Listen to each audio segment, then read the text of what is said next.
manifestations qui ont débuté en date du 26 avril 2015 avaient des racines dans le passé du pays et dans la façon dont le pays était géré. Depuis l'arrivée du CNDD-FDD au pouvoir, euh, à la solde et à la faveur des négociations d'Arusha, les Burundais espéraient avoir des régimes qui respecteront le contenu, l'esprit et la lettre de l'accord d'Arusha, notamment l'état de droit, la bonne gouvernance politique et économique.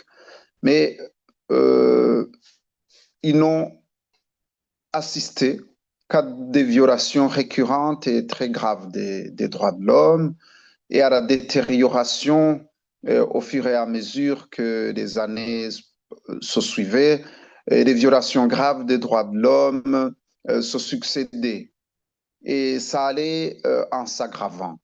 Il suffirait de rappeler ce qui s'est passé en 2006-2007 lorsque des militants d'IFNL, simplement parce qu'ils sont de l'opposition, ont été massacrés à Muyinga par des militaires qui sont considérés toujours comme étant partisans du parti au pouvoir.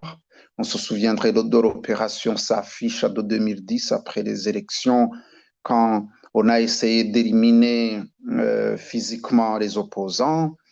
Euh, et surtout les événements qui venaient de se passer au début de l'année 2015, lorsqu'on a assassiné les trois sœurs d'origine italienne à Kamenge, et que, alors que c'était les services de renseignement qui étaient impliqués, on avait emprisonné plutôt le journaliste qui a osé enquêter, dénoncer les auteurs de ces crimes odieux.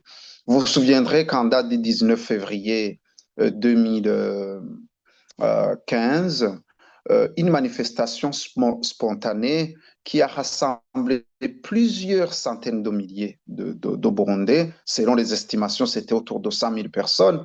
Et personne n'avait appelé ces gens, mais ils avaient le ras-le-bol. Ils ne pouvaient plus supporter que les victimes soient considérées comme des bourreaux et que la manipulation prenne le pas sur la justice. C'est dans ce contexte donc que le président Nkurunziza avait essayé de réviser la Constitution et qu'il avait échoué de le faire en date du 21 mars 2014, lorsqu'il a manqué d'une seule voix pour revoir la Constitution. Et ce jour-là, le président de l'Assemblée nationale avait dit que ce sujet est clos et que ça ne sera pas possible d'obtenir le troisième mandat parce qu'à l'époque, on voulait réviser les articles 96 et 302 de la Constitution qui pouvaient permettre au président Nkurunziza, qui venait de faire 10 ans au pouvoir, d'avoir un troisième mandat. Donc les Burundais avaient cru que les représentants du peuple, en l'occurrence l'Assemblée nationale, a mis un terme à ce débat et que le peuple burundais a refusé le troisième mandat à travers ses délégués, à travers ses élus. Mais le président Nkurunziza n'avait pas renoncé, il voulait aller contre la volonté du peuple. C'est ainsi qu'il faut comprendre les manifestations de 2015, tout en rappelant que les églises, l'Église catholique, la région est-africaine, les Nations Unies, tout le monde avait condamné cette tentative de se maintenir au pouvoir contre la volonté du peuple burundais. Moi, j'étais dans une organisation sous-régionale, j'étais vice-président de l'East African Law Society, et qui rassemble les barreaux et les avocats de l'Afrique de l'Est. L'organisation avait analysé la constitution du Burundi et les lois du Burundi et l'accord d'Arusha et avait écrit au président Nkurunziza pour lui demander de ne pas briguer un troisième mandat qui pourrait replonger le pays dans les affres de la guerre et de la crise. Ben, le peuple, quand la campagne Hart au troisième mandat, quand elle a commencé, elle avait écrit au président Nkurunziza en lui disant que si jamais il se représente, la population exprimera son opposition à son passage en force. Euh, Nous avons donc répondu à l'appel comme toutes les autres couches de la population. On trouvait ce jour-là, le 26 avril, dans la rue, toutes les couches de la population burundaise, depuis ceux qui font le petit commerce, les taxis vélos, jusque dans toutes les autres professions. Donc, je ne pouvais pas ne pas exiger le respect de la loi, surtout que euh, mon organisation avait déjà, s'était déjà exprimée là-dessus. Et le peuple a toujours le droit, euh, parce que c'est de lui que vient le pouvoir, et le pouvoir doit être exercé au nom du peuple. Chaque fois que le dirigeant veut passer en force, le peuple a toujours le droit de refuser et d'exprimer son mécontentement et son opposition. Les manifestations, donc, se sont déroulées dans un premier temps dans le calme, et les manifestants commençaient par l'hymne national. Ils marchaient les mains en mettant les mains en l'air pour montrer qu'ils sont pacifiques. euh, Ils ont toujours été pacifiques, mais par contre, le pouvoir a été agacé. Le pouvoir croyait qu'en tirant en l'air une seule fois, les Burundais euh, vont fuir, ils vont avoir peur, ils ne reviendront pas dans les rues.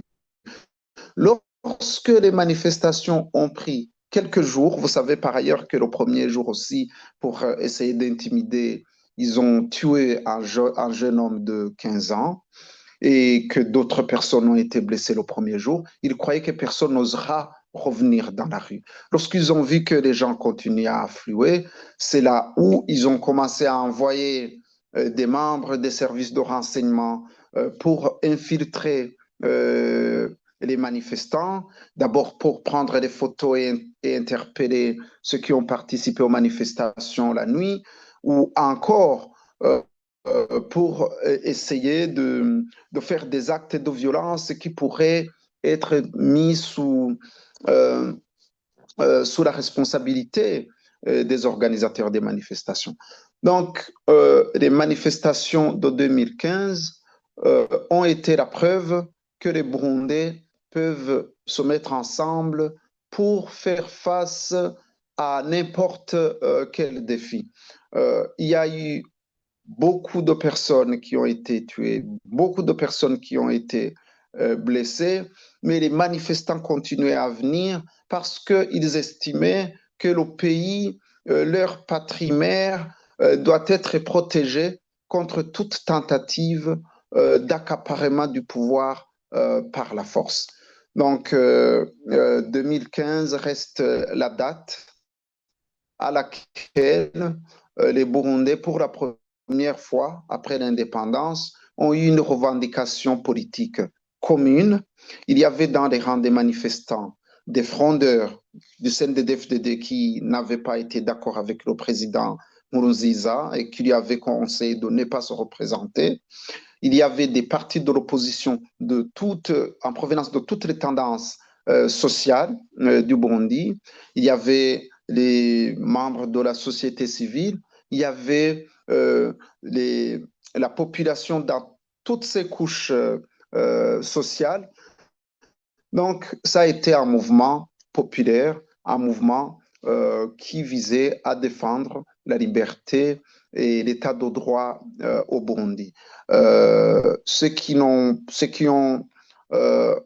subi des violences, ceux qui sont portés disparus, ceux qui sont toujours dans les camps de réfugiés, pour avoir, simplement parce qu'ils ont manifesté leur opposition au troisième mandat, resteront pour toujours des modèles de lutte pacifique pour un Burundi uni, apaisé et qui roule sur base de l'état de droit. Tout commence par le refus du Parlement, le fait de valider une éventuelle révision de la Constitution et qui était un refus, comme je le disais tantôt, d'un troisième mandat.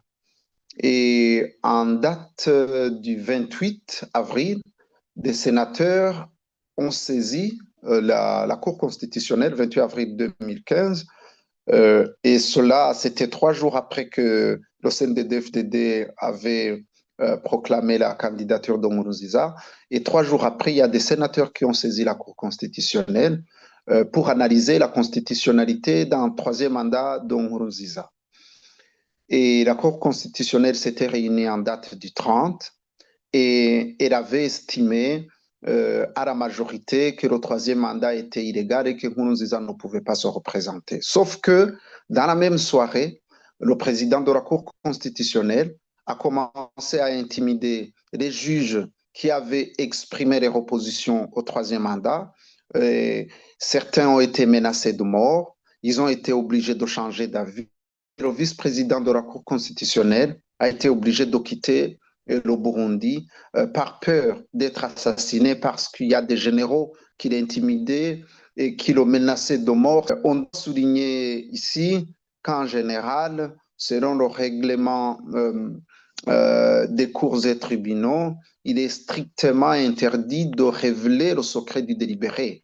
Personne ne peut être poursuivi parce que durant la délibération, il s'est prononcé en faveur ou contre les desiderata de telle ou de telle autre personne. Mais le président de la Cour constitutionnelle a violé le secret du délibéré et a commencé à intimider les juges et certains ont été obligés de changer d'avis. Et c'est ce jugement du 4 mai 2015 qui est le fruit de cette intimidation, même si le vice-président avait déjà fui et qui n'a pas signé sur ce jugement.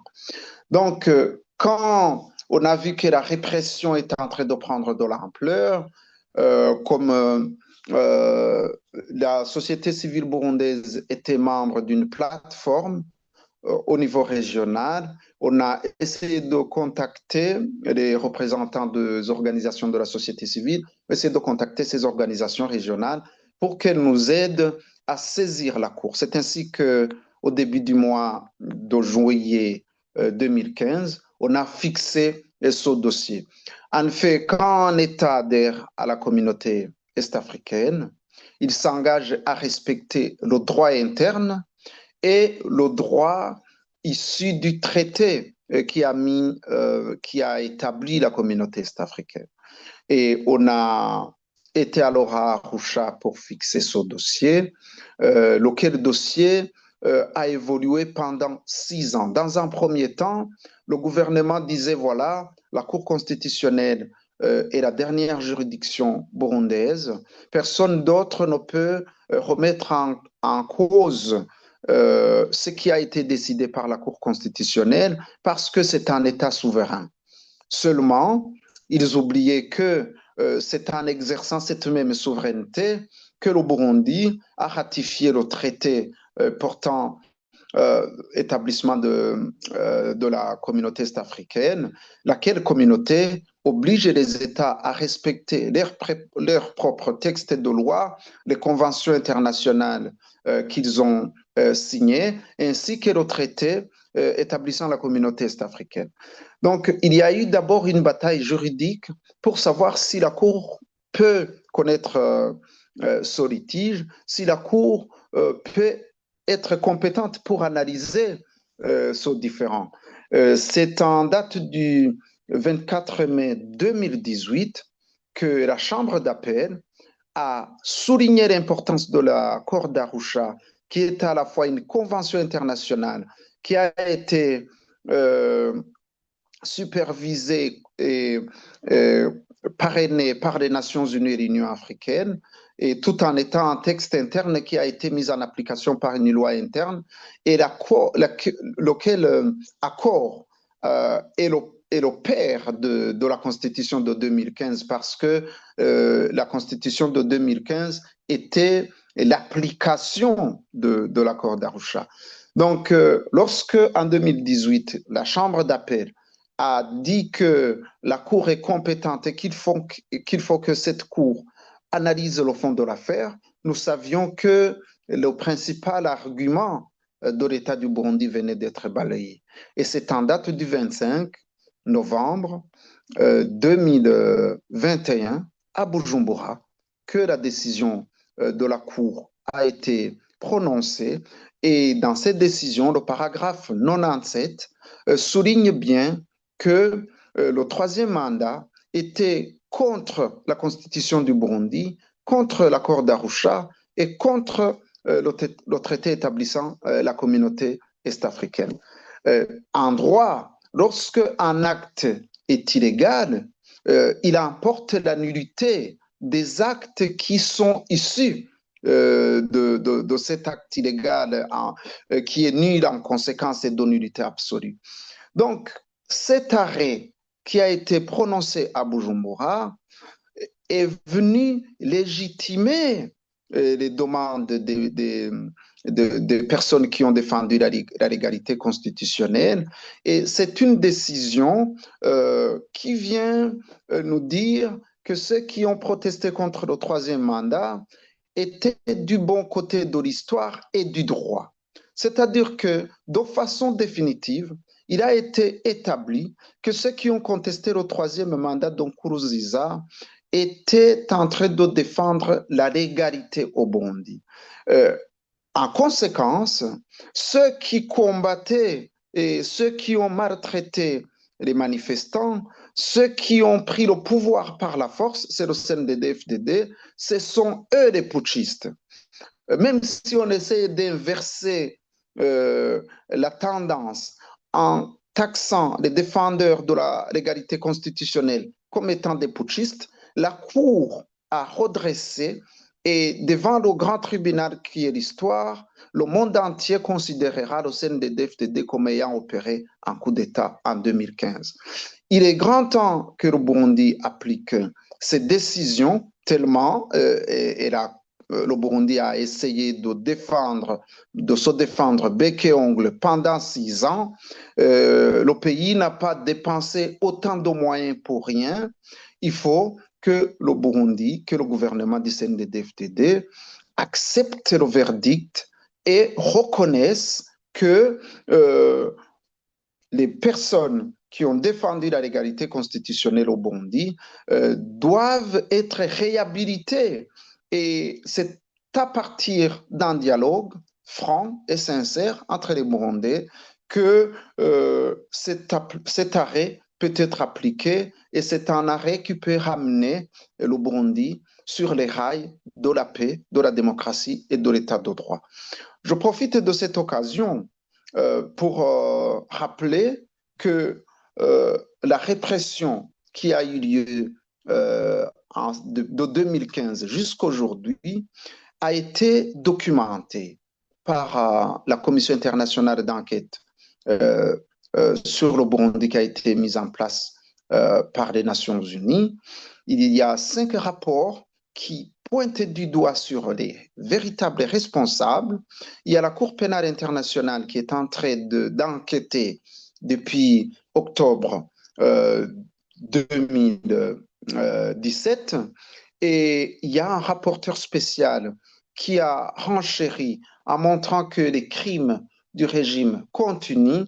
Je pense qu'il est grand temps que les Burundais constatent qu'on ne peut pas continuer à assister à cette descente aux enfers. Il est temps que le pays se relève, et le pays se relèvera sur base de